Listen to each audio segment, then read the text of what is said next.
This is from Kay. You say that feminine energy is ruthless, but the top 5 leaders for COVID show huge compassion as they put lives before money. You also say female negotiators are fair and want a win-win. So, as a female wizard, should I lead with ruthlessness or love and nurturing and fairness? How should I play this?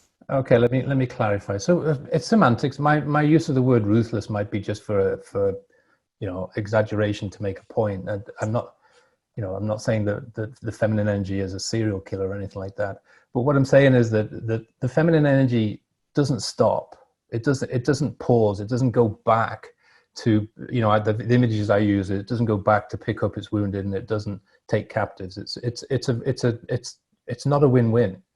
It's a win. The feminine energy is a win. Okay, and if it's not a win, the rest gets left behind. So it's ruthless in the sense of it picks a target and that's it. Good example would be a female. So Blake, who probably is in this call right now, he sent me an email recently with just a link to a company that has a fantastic female CEO who in Blake's name is just nailing it and doing fantastic. I mean, it's growing like crazy. He's got so many rounds of financing already. I'm a bit envious, actually. And it's just because it's this directness that you get with female energy. So male energy is very slow and methodical. Put a team together, call a meeting, set up a project, have a project manager, have an associate project manager, have an associate to the associate project manager. That's the old way of doing things. Female energy is very much individual. And it's very much like, okay, I understand what needs to be done. I'm going to do it. So with COVID, that was ruthless, because if they had been someone like Donald Trump or Boris Johnson, they worry so much about the economy and the effect of lockdown on the economy that people die because they're conflicted. It's the male energy. It's slow. It's methodical. We have to figure this out first before we go here. Figure that out before we go there. The female energy is like, people are dying. Let's take care of that first and ruthlessly ignore the economy. I personally think that was a good decision. That's my personal opinion. So it's ruthless in that sense that it targets a single ambition and goes for it, and that's beautiful. I like that. I'm more like that myself. As far as negotiations, it's not a win-win.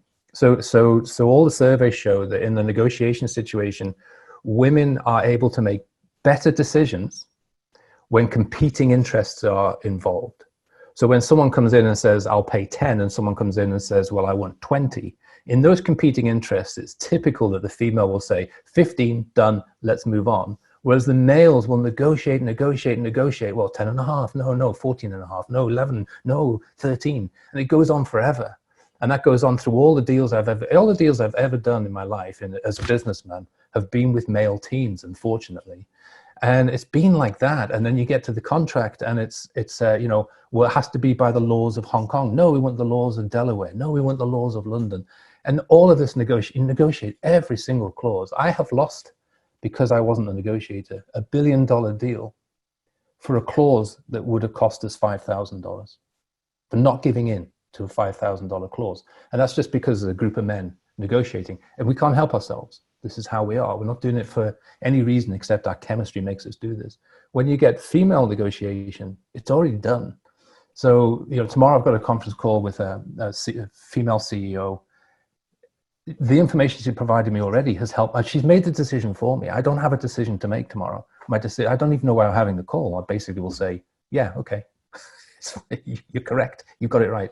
So it's not a win-win. It's more an understanding of the conflicts and finding a very quick solution. But if you don't want the solution, the female energy will not wait for you. Well, okay, so I won't take your business. I'll go for somewhere else. If it's male, when you can't quite agree, it's almost desperate that I have to have that person's business. Otherwise, I've failed. Otherwise, I feel like a loser. So it's a very different situation, and I'm having to learn to adapt, change my approach, and take my ego and put it in a box somewhere. And I'm loving it, actually.